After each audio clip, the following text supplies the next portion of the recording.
Sabri Suby joins me now in the studio. I really look at business as an incredible vehicle to really make good and make change in the world. Like for those people that are very short, they're very time poor, like what's your advice for those folks? Should they just work on the weekends? Should they just work late into the night? What's your advice for those folks? Whatever it takes is the advice, right? Like basically entrepreneurship is not for everybody. And I don't subscribe to the belief that it's the only way to, have impact or to get wealthy. I think that if you attach yourself to a company that is growing and has a lot of opportunity, there's a lot of upside in being an entrepreneur within that organization. And you really need to look at what is the dream life that you're trying to achieve for yourself? What does that dream day look like for you? And then figure out how much money that you're going to need to basically get to live that dream day. What time are you gonna wake up? What are you gonna eat for breakfast? Who are you gonna work out with? What are you gonna do in the evenings? Who are you gonna be married to? Are you gonna have children? Are you not? Where are you gonna go on holiday? What does that thing look like?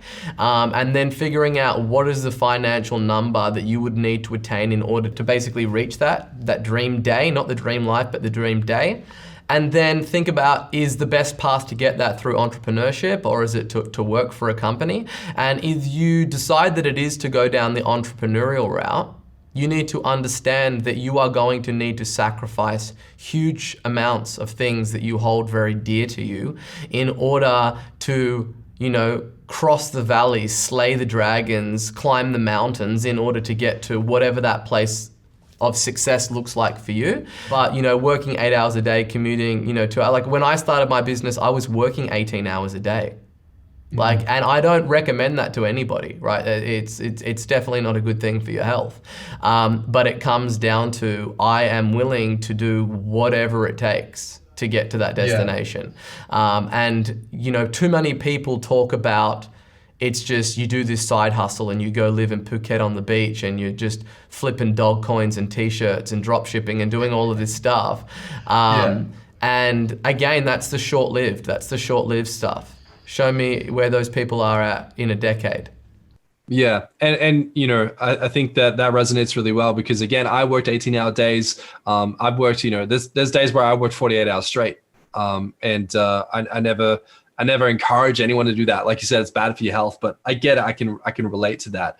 What were some moments where you were sacrificing things in order to get ahead in the business? Were there moments where things were really difficult, but you persevered? Like you said, you did whatever it takes, despite some things happening in your life.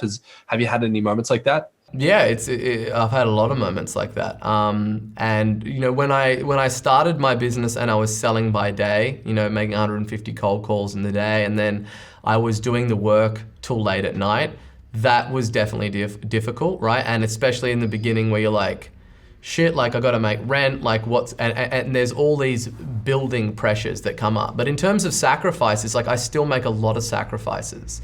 And there's a lot of things that I would love to do that I still don't get to do.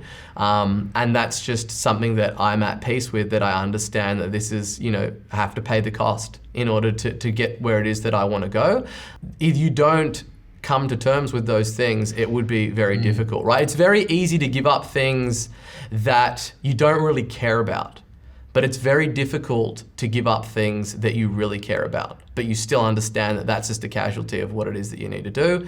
And there's all types of stuff, whether it's just shooting the shit with your buddies or going and play a game, pick up basketball, or, watching the UFC or whatever it might be. There's those things. And then there's time, with the family, and getting up and getting after it, before my daughters are awake, and just those things that naturally would be beautiful to be able to do those things. But I understand that in order, to be able to pay the cost, you have to pay the cost. If you enjoyed this video, please like and subscribe. We're dropping a video like this almost every single day on YouTube. And if you've got any questions, leave them in the comments box below with hashtag HeySabri, and I'll do my best to get in there and get that answered.